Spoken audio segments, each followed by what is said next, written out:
লোকসভা নির্বাচনের 7 দফা শেষ হয়ে গেছে। গোটা ভারত মোহর গুনছে 4 জুন কাউন্টিংয়ের জন্য।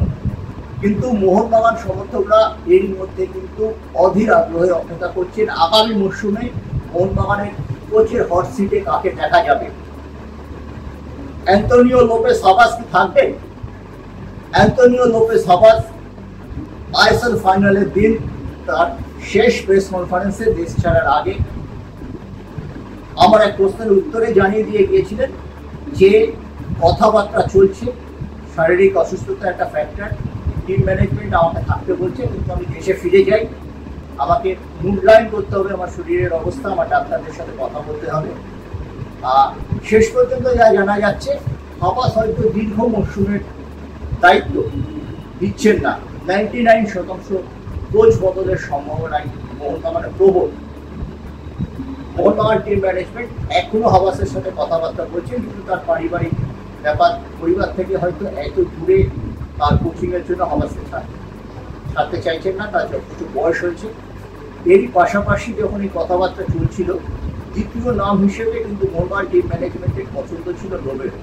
লোবেরো কিন্তু সাকসেসফুল কোচ, উড়িষ্যা এফসিকে তিনি নক আউটে নিয়ে গেছেন, মুম্বাই সিটি এফসি গোয়াকে নিয়েও দারুণ কাজ করেছেন। কিন্তু এই কথাবার্তার ফাঁকেই 2 বছরের চুক্তি এক্সটেন্ড করেছেন লোবেরো উড়িষ্যা এফসির সাথে। ফলে লোবেরো নেই এই মুহূর্তে। বেশ কয়েকজন কোচ মোহনবাগানের র্যাডারে আছেন, যিনি আসছেন তিনি ভারতীয় প্রেক্ষিতে বেশ হাই প্রোফাইল। খুব সম্ভবত এর আগে তিনি ভারতে কাজ করেননি, কিন্তু তিনি এতটাই হাই প্রোফাইল কোচ যে ভারতের মানিয়ে নিতে তার অসুবিধা হবে না, এমনটাই জানা যাচ্ছে মোহনবাগান এসজি সম্পর্কে। আর ভোট পর্ব মিটে গেলে, কাউন্টিং হয়ে গেলে আর দ্বিতীয় সপ্তাহের মধ্যে হয়তো এই নাম অ্যানাউন্স করা হবে সরকারিভাবে। এবং পাশাপাশি মোহনবাগান এসজির তরফে জানিয়ে দেওয়া হয়েছে, মোহনবাগান এসজির কর্মকর্তাদের সাথে আমরা কথা বলেছিলাম, সেখান থেকে একই ফিডব্যাক পেয়েছি, এই যে নতুন কোচ তিনি কিন্তু বাকি 3 জন বিদেশিকে রিক্রুট করবেন। এই 3 জন বিদেশির মধ্যে 2 জন ডিফেন্ডার, একজন ডিফেন্সিভ ব্লগার হবেন। জনি কাউকরকে কি রাখা হবে কি হবে না, জনি কাউকর যে প্রবলেম যে তিনি অক্টোবর থেকে ফেব্রুয়ারি যে ফুটবলটা খেলেন শেষ 2 মাস খেলতে পারেন না। আমাদের এখানেও তখন একটা ড্রাস্টিক মরশুমের চেঞ্জ হয়, তাপমাত্রা বেড়ে যায় এবং দিন তাপমাত্রা বাড়ার প্রবণতা দেখা যাচ্ছে। আর পুরো ব্যাপারটাই তার উপর ডিপেন্ড করছে 6 জন বিদেশি না 7 জন বিদেশি। আমরা দেখেছি সঞ্জিত গোয়েঙ্কা এটিকে তো যখন ছিলেন, কিংবা এটিকে মোহনবাগান যখন হয়েছিল, গত মরশুমে আমরা দেখিনি, কিছু হাই প্রোফাইল প্লেয়ার ছিল বলে তিনি কিন্তু 7 জন বিদেশিকেও রেখেছেন।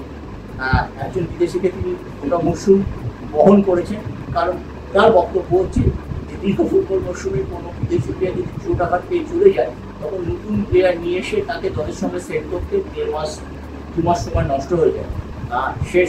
সেই চিন্তা ভাবনা করে কিন্তু এবারও সঞ্জীব গোয়েঙ্কার মাথায় আছেন। সব কিছুটা জুন মাসের মাঝামাঝি আমরা জানতে পারবো, জানিয়ে দেওয়া হবে মোহনবাগান এসসি টিম ম্যানেজমেন্টের তরফ থেকে।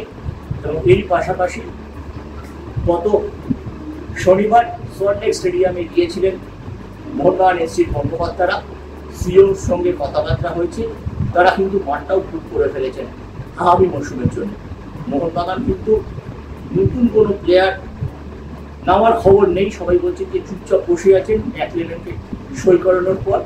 মোহনবাগানের নতুন প্লেয়ার স্লটটাও খুব কম, আর 8 জন জাতীয় দলের খেলোয়াড় সেই দলে আছেন।